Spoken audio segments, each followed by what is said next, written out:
AP వ్యాప్తంగా bird flu వ్యాప్తి కొనసాగుతుంది. తూర్పుగోదావరి జిల్లా కానూరు అగ్రహారంలో మొదటిసారిగా బర్డ్ ఫ్లూ నిర్ధారణ అయింది. పశ్చిమ గోదావరి జిల్లా వేల్పూర్ గ్రామంలో, ఏలూరు జిల్లా బాదంపూడిలో వరుస బర్డ్ ఫ్లూ కేసులు నమోదవుతున్నాయి. మొత్తంగా గోదావరి జిల్లాలో బర్డ్ ఫ్లూ వైరస్ నిర్ధారణ అవుతుండటంతో పౌల్ట్రీ రైతులు బెంబేలెత్తుతున్నారు.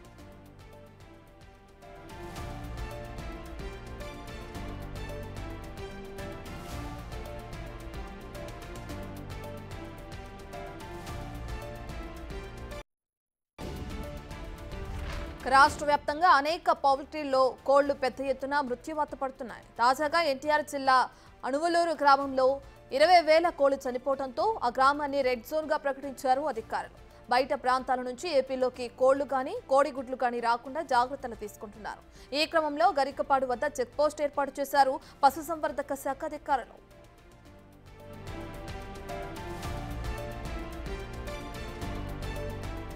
కానూరు అగ్రహారం గ్రామంలో తిరుపతి శ్రీ వెంకటేశ్వర విశ్వవిద్యాలయం శాస్త్రవేత్తల బృందం పర్యటించింది. ఏపీలో బర్డ్ ఫ్లూ పరిస్థితిని శాస్త్రవేత్తల బృందం సమీక్షించింది. అయితే పౌల్ట్రీ యజమానులు తగిన జాగ్రత్తలు తీసుకుంటే బర్డ్ ఫ్లూ వైరస్ ను కంట్రోల్ చేయొచ్చని తెలిపారు.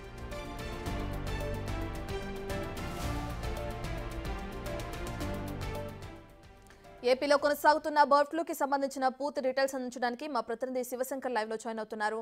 రైట్ శివశంకర్, ఇప్పటికే కొన్ని తగిన జాగ్రత్తలు తీసుకుంటే బర్డ్ ఫ్లూ వైరస్ ని కంట్రోల్ చేయొచ్చని అధికారులు తెలుపుతున్నారు. ఎలా చూడొచ్చంటారు?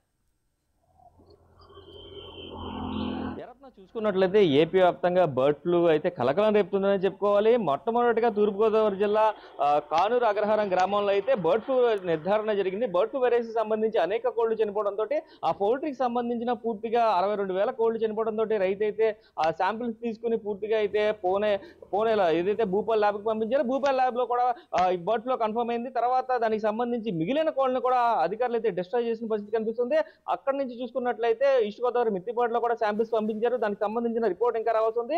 అలాగే చూసుకున్నట్లయితే వెస్ట్ గోదావరికి సంబంధించి ఏదైతే వెస్ట్ గోదావరికి సంబంధించి వేల్పూర్ గ్రామం తణుకు నియోజకవర్గం వేల్పూర్లో కూడా పూర్తిగా అయితే బర్డ్ ఫ్లూ కలకలం రేపుతుంది. అక్కడ హై అలర్ట్ ప్రకటించారు.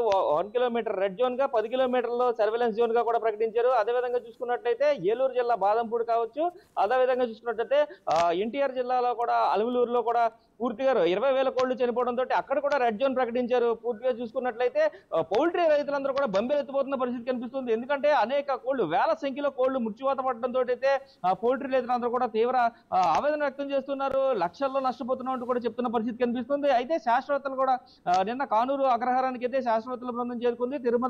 తిరుపతి విశ్వవిద్యాలయం శాస్త్రవేత్తల బృందం అయితే ఇక్కడికి వచ్చి పూర్తిగా దానికి సంబంధించి బర్డ్ ఫ్లూకి సంబంధించి ఎట్లాంటి చర్యలు తీసుకున్నారు, ఎట్లాంటి జాగ్రత్తలు తీసుకోవాలి కూడా పౌల్ట్రీ రైతులు చెప్పిన పరిస్థితి కనిపిస్తుంది.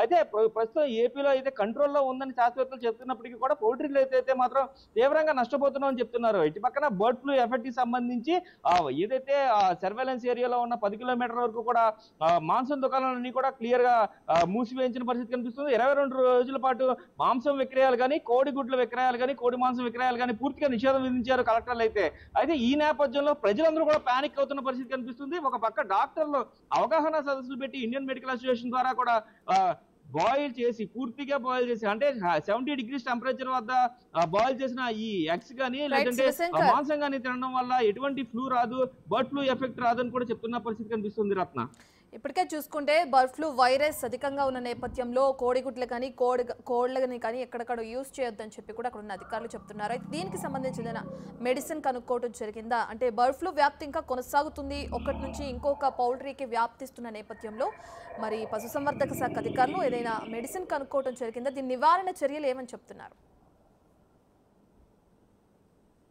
రత్న, చూసుకున్నట్లయితే పశుసంవర్ధక శాఖ అధికారులు అయితే స్పెషల్ గా ర్యాపిడ్ టీమ్స్ అయితే ఏర్పాటు చేశారు. దీనికి సంబంధించి అంటే ఈ బర్డ్ ఫ్లూ అనేది ఏదైతే వైరస్ ఉందో ఆ వైరస్ అంతా కూడా పక్షుల ద్వారా ఎక్కువగా ట్రాన్స్ఫరేషన్ అవుతుంది.